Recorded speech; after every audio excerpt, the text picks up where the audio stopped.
Ramadhani and I'm from English Class B, and I want to talk about empowering learning through social-cultural scaffolding, a practical teaching experience during my PPL. So guys, have you ever felt overwhelmed when learning something new or difficult? Or had a teacher or mentor who guided you step by step until you could do it on your own? This process is called scaffolding, a powerful teaching technique that builds learners' confidence and understanding. Today, we're going to explore how scaffolding works, why it's so effective, and how it can make your learning journey smoother and more engaging. So, without any further ado, let's dive in.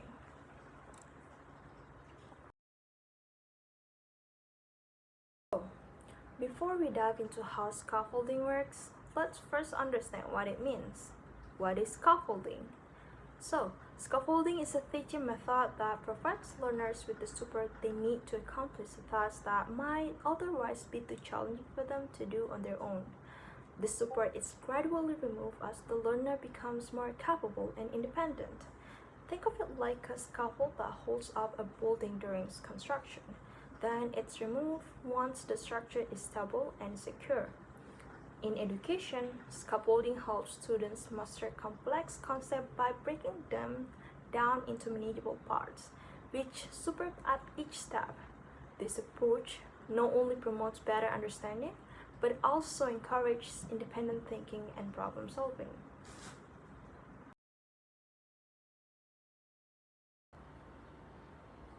One key type of scaffolding is a cognitive scaffolding, which connects new learning material to what students already know or have experienced. This approach is incredibly powerful because it helps students relate abstract concepts to a real-world situation. So for example, take a look to the video when I teach recon text in SMA Negeri 3 Bogor. I relate the lesson to something students can easily connect with, their own experience.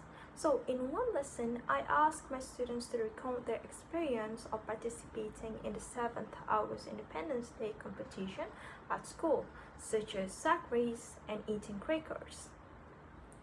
By doing this, students are not just writing a text, they're telling a story, but something that matters to them. I also share my own experience, modeling how to structure the recount and describe events in a clear and engaging way. This gives students a concrete example of what the task should look like, which is a key part of cognitive scaffolding.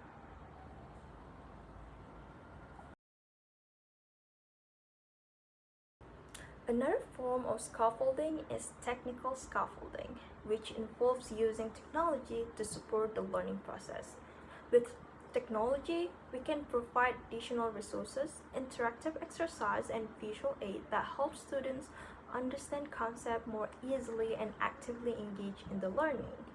So, take a look to the video and I teach recon text. In my class, I use WordWall, an interactive tool, to help students develop their vocabulary around the theme of Independence Day. The students can play games to match words to their meanings, creating a fun and engaging way to reinforce the learning. As the students interact with these tools, I provide praise to the efforts, reinforcing the learning and building for their confidence. For students who are a bit shy or struggling, I offer support and guiding, ensuring no one is left behind.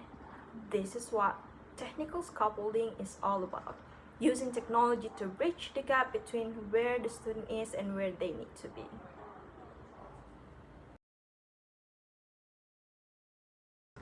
Scaffolding isn't just about giving instruction or using technology.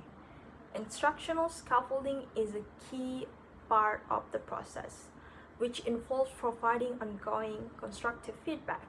This kind of feedback isn't just about marking work, it's about giving students the specific guidance they need to improve and take their learning to the next level. Scaffolding is not just about giving instruction or using technology. Instructional scaffolding is a key part of the process, which involves providing ongoing, constructive feedback.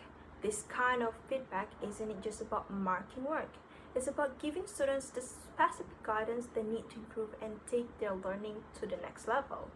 So, For example, take a look to the video after students present their group project or share their written text. I offer detailed feedback.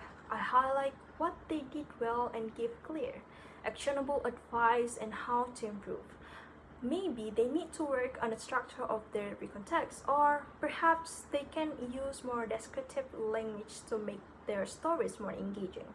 This kind of feedback is crucial because it helps students see their progress and understand exactly what they need to focus on. Instructional scaffolding helps guide students on their learning journey, ensuring they don't feel lost or overwhelmed. As students receive more feedback, they become more independent, eventually needing less guidance as they build their skills.